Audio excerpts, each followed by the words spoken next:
여러분, 제가 지금 점심 먹으면서 빠르게 지금 1.5배로 제가 직장인이기 때문에 호로록 보고 왔거든요. 그리고 저기 얼마 전에 이런 댓글이 달렸습니다. 분필은 하고로모 쓰시라 라는 댓글을 봤거든요. 죄송하지만 저희 이미 명품, 분필계 에르메스, 분필계 샤넬 쓰고 있거든요. 제가 문교 탄산물필도 있어요. 문교 같은 경우는 요 정도의 선에도 하고로모 같은 경우는 이렇게 해가지고 지금 저희 여러분들이 이제 가장 싫어하시는 저희 영상의 색감 저희 영상의 색감으로 찍었을 때 우리 문교 분필은 나오지가 않아요. 그래서 제가 문교를 쓸 수가 없습니다. 아시겠죠? 아시겠죠? 네, 아시겠습니다. 여러분들 좋아하는 색감에서 보시라고 이렇게 또 노력을 하고 있습니다. 어필해봤습니다. 그렇죠. 백조는 또 이제 물 밑에서 헤엄치는 다리가 보이지 않습니다. 하지만 저는 열심히 헤엄치고 있다 이런 말씀 전하면서 영어 출입한 5화 리뷰 한번 싹 들어가 볼게요. 자, 지난주에 마지막에 어떤 일이 있었습니까, 소솔씨? 4화 마지막 피가 뚝뚝 떨어지지 않았습니까? 죄송합니다. 죄송합니다. 오늘 일찍 일어나서 정신팀위회가 과학실에서 피가 뚝뚝 떨어졌습니다. 네, 그래가지고 얘네들이 과학실로 후딱 올라가 봤죠. 갔더니 이제 그 과학실 안에 들어가니까 과학실 밖으로 피가 이렇게 새어나오고 있었던 거예요. 그래서 어딘가 뭐 창문 밖으로 뭔가 피가 끌려나간 듯한 요런 핏자국도 있었고요. 그래서 이거 뭐야 하면서 암실 문을 막 열려고 하는데 암실 문은 닫혀있고 그러는 순간 또 누가 이렇게 밖에서 과학실 문을 확 닫고 도망가 버렸어. 교복지 바입은 추리링 소녀 도망갔죠. 바로 교본 밖으로 문을 잠궈놓고 그 순간 이제 차수열이 드르륵 와가지고 너 여기서 뭐 하는 거니? 뭐 하는 거야 이 시간에? 했더니 막 애들이 막 얼어붙어가지고 아니 저기 피 좀 보세요 이러는데 보통 우리가 피 오면 저게 뭐야 이럴 거 같거든요? 안 놀래더라고요. 그래서 우리 매드클라우스 선생님이 놀라질 않는 거예요. 언제 이렇게 된 거니? 너는 여기 언제 왔니? 뭔가 사건의 어떤 진위를 파악하지 않고 너네 집에 가. 뭔가를 막 은폐하려는 것처럼 집에 가 이렇게 된 거죠. 그래가지고 쎄합니다. 지금 차수열이 굉장히 쎄한 상태에서 다음날 이제 애들이 다시 등교를 하게 됐어요. 등교를 했더니 과학실은 깨끗하게 또 치워져 있었지요. 혈흔이 치워져 있었잖아요. 근데 과학실에 이제 루미놀이라는 용액이 있었던 거예요. 권병이 나오는 드라마에서 아주 흔하게 나오는 그 루미놀. 그게 있어가지고 애들이 이렇게 칙칙칙 과학실에 다 뿌려봤죠. 막 혈흔이 막 혈관이 막 이렇게 막 나와요. 왜냐면 피가 있었잖아요. 지난밤에. 그래가지고 봤는데 벽 쪽에 뭐가 글씨가 있어. 그래서 거기를 집중 분사를 했더니 이슬비라는 이름이 써져 있던 거예요. 뭐 누가 썼는지는 알 수 없어요. 뭐 이슬비의 이름이 그때서야 이제 거론이 됐다. 왜냐면 지금 많은 이야기들이 진행됐지만 비비평행 이론에 대한 이야기는 진행된 게 없잖아요. 그래가지고 이제 이슬비에 대한 내용이 풀리겠구나. 그 다음에 이제 오늘 아무래도 가장 어떤 집중을 받았던 인물이 있다면 김유정 선생님과 끄나플로 차수열 선생님이 있겠는데요. 저희는 이제 차수열 선생님을 이제 뭐 끽해봐야 그냥 도박 중독인 정도를 알았는데 그거보다는 조금 더 어떤 비중이 있겠다라는 생각이 들면서 김유정 선생님 출근한 날이 아닌데 출근했더라고요. 그것부터 이상했어. 출근하는 날이 아닌데 출근해 있는 것, 퇴근해야 될 시간인데 아직까지 야근하고 있는 것, 근태에 대해서 안 되죠. 제가 굉장히 예민하기 때문에 아니 퇴근해 주실 분들은 제깍제깍 퇴근해 주시고 출근 아니신 분들은 죄송하지만 하루 종일 그냥 쉬어 주셨으면 좋겠어요. 아름다운 사회 발전을 위해서요. 워라밸 좀 지키자고요. 저 워라밸을 망가뜨리는 분들 제가 굉장히 싫어하기 때문에 굉장히 집중하고 봤죠. 차소연 선생님이 당직 선생님이었는데 차소연 쌤은 안 오고 김주정 쌤이었어요. 근데 이제 김유정 쌤이 출근해가지고 두 아이의 학생 기록부를 보고 있었습니다. 바로 이슬비의 학생 기록부와 윤세미의 학생 기록부였어요. 근데 이미 1년 전에 죽은 아이의 학생 기록부를 보고 있는 게 좀 이상하죠? 오케이, 보고 있었다. 이 사람 좀 쎄하다. 이러고 지나가시면 될 것 같습니다. 일단 복도에서 또 기신이가 이래요. 너네 그 저주 풀었느냐? 아니다. 근데 너네 그러면은 그 의자 뒤집었을 때 그 동글뱅이 모양은 봤냐? 우리가 그때 얘기했던 거 있잖아요. 뭐 뒤집었는데 촛불을 피웠는데 왜 이렇게 돼 있느냐고. 근데 애들이 이제 이 학교에서 이 모양을 찾아다니게 된 거죠. 근데 너무 영특하게도 비비가 뭔가를 알고 있었다는 거죠. 그러니까 어찌 알았어? 소화전을 딱 지나가다가 소화전에 그 빨간색 불이 있잖아요. 그게 요렇게 돼 있잖아. 그래가지고 그걸 그냥 보고 지나가다가 도현이한테 얘기했더니 그 소방호수가 원래 이렇게 돌돌돌돌 말려 있잖아요. 그거를 생각해 놓은 거예요. 그래서 교내에 어떤 소방전을 다 돌아다닌 거예요. 1층 소방전을 열었더니 이슬비의 다이어리가 있는 거예요. 소방전의 기호가 이건가 봐요. 맞아요. 소방전 기호. 네네. 이제 여러분들도 이런 안정상식 네. 알아가는 거지. 어딘가를 갔는데 불이 났어. 아 소방전 어디지 하면 여러분들 어디 가서 이걸 보면 이게 소방전이라는 거야. 절대 안 까먹는다 이제. 이런 것들 절대 까먹을 리가 없지. 이런 것들도 중요하다. 제작진분들이 염두를 해두셨다 하면은 칭찬하죠. 그 다음 어쨌든 다이어를 하나 찾았는데 뒤에 이름을 보니까 이슬비인 거예요. 근데 이슬비의 다이어를 펴봤는데 여기서 반전. 이슬비가 문방구의 관리자였다. 그니까.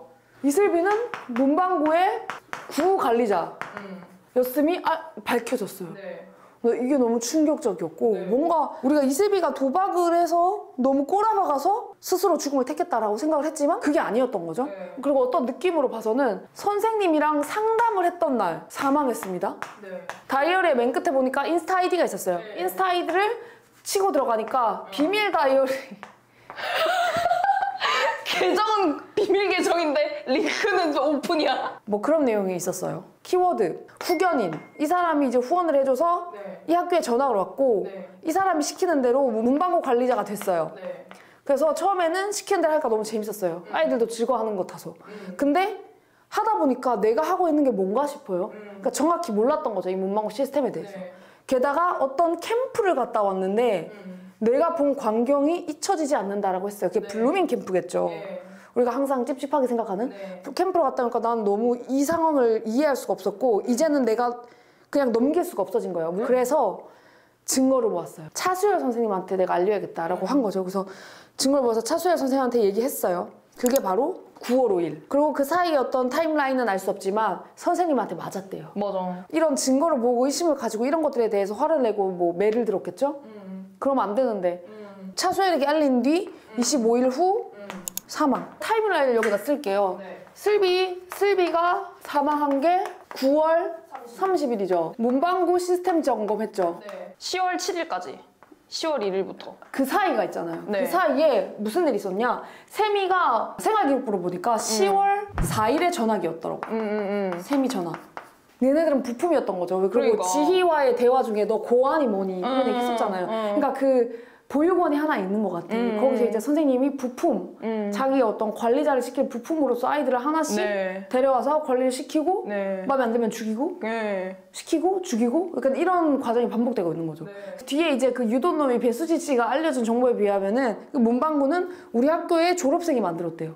그러면 송아 여고니까 여자란 얘기잖아요. 일단 이 문방구를 만든 사람 중에 남자들은 탈락이에요. 근데 이 학교에 있는 선생님 중에 김유정 쌤 그리고 나훈아 쌤. 근데 우리가 지금 예상하기로는 김유정 쌤이라고 생각을 하는 거죠. 네. 우리가 왜 김유정 쌤을 이렇게 의심하게 됐냐면 그러니까 윤 쌤이랑 지금 이슬비의 그 학생 기록부를 보고 있었던 것도 이상하지만 나중에 용승남 PD가 이제 뒤늦게 알아낸 이슬비 사망 사건과 임단비 상한 사건의 어떤 기사를 보내줬거든요. 그러니까 둘의 어떤 공통점을 보면은 자살 종결이잖아요. K씨와 기억양 우리는 김유정 쌤이라고 우리가 추측을 하는 거죠.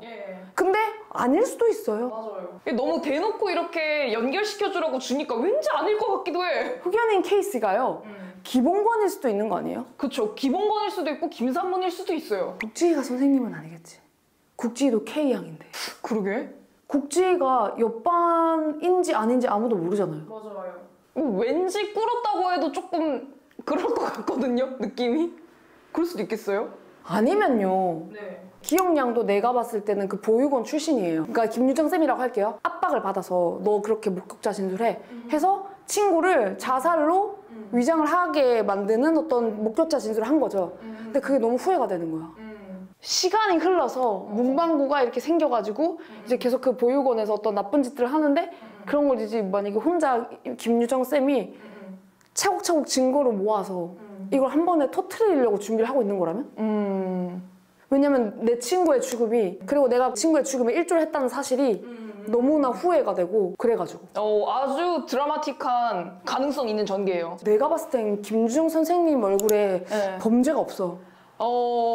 대쪽 같은 대나무 같음이 있다는 거야. 청렴이 결백. 그 사람은 기면 기고 아니면 아니에요. 그 관상에 있어. 네. 모니카 쌤 같은 기백. 근데 이거 약간 개혁진 것 같긴 한데 그 모교라는 게 약간 혼란을 주려고 그런 게 아닌가 싶은 생각이 드는 거예요. 그러니까 옛날에 여가 아니었어.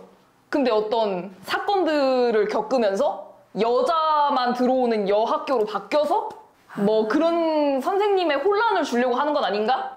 요거가 아니었을 가능성. 그래서 이 김유정 선생님이 선일까 악일까 이건 아직 알 수가 없는 거예요. 일단 여자는 믿어보고 싶잖아. 아리까리 할 때 뭐라 그랬어? 여자 말 믿으라니까? 차수열 쌤이 지금 어떤 빌런으로 떠올랐는데 왜냐면 너무 아는 사람이었거든요. 애들이 저기 피어 이랬을 때 딱 봤을 때 놀라지 않았어. 얘들아 가. 뭔가 한번 본 것 같은. 왜 안 놀래냐고? 난 그게 이해가 안 돼. 그래서 너 이해하기 쉽게 한패거리거나 방관자일 수도 있지만 이슬비가 1년 전에 자기한테 제보를 했잖아요. 그래서 그거를 지금 1년 동안 증거를 모으고 있는 과정일 수도 있다고 생각했어요. 증거를 모으고 있다면 사실 처음 본 관계는 아니고 내가 처음 맞닥뜨린 상황이 아니라면 그럴 수 있죠. 그치. 그래서 이 사람도 뭐 나쁜 놈일 수도 착한 놈일 수도 있지만 한번 기대해보는 거죠. 종대 오빠 살짝 흐릿해지는데 지금 존재감이. 그 캠프 있잖아요. 블루밍 캠프. 네. 거기에 채무자 애들을 일단 거기다 가두는 거야. 알바랑 블루밍 캠프랑 관련 있는 건가? 700만 원짜리 알바. 고등학생이 700만 원을 받을 수 있는 알바. 피를 흘리는. 옛날에 허상관 내열기 책에 피 파는 그게 있었는데 갑자기 그 생각이 나네. 피를 파나? 알바가 피라면 피가 700만 원이에요? 돈을 빌려준 다음에 대신 피로 돌려받는 거죠. 그치. 돈은 믿긴 거죠. 대출은 믿기고 피가 더 돈이 되니까. 유학생들 피 아껴야 되는데요. 비누로 와. 다음 화 기다리도록 하겠습니다. 안녕.